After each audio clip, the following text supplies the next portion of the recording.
Good afternoon, everybody. Welcome to Proverbs with Paul in the afternoon. This rather overcast afternoon, but at least it ain't wet. So, Proverbs chapter 3, verse 29. Do not devise harm against your neighbour while he lives securely beside you. Do not devise.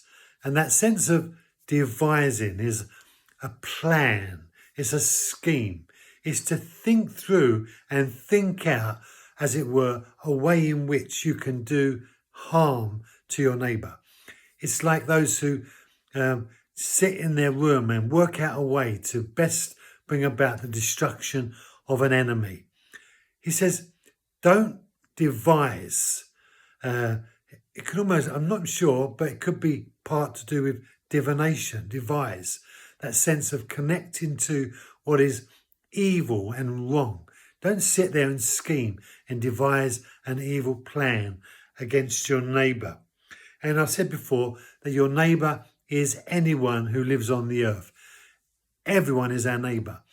And we are called to love our neighbour and not to devise a scheme, plan of destruction of evil against our neighbour.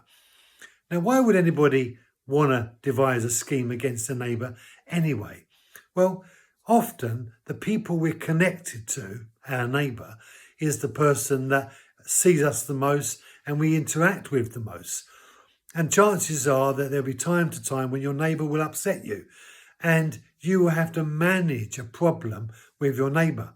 It's true both for those who live next door to you as well as those who live, as it were, in your workplace or wherever. So we need to recognise that there are times when relationships break down and we need to make, as it were, a way forward in the brokenness of a relationship with a neighbour. And in this place, Solomon is saying, if your neighbour is upsetting you, don't devise a scheme to bring about harm to your neighbour while he lives securely beside you. So it means not being aware that you are in that place of divination, that place of wanting to scheme and cause him harm. It's not right to punish our neighbour. God wants us to love our neighbour.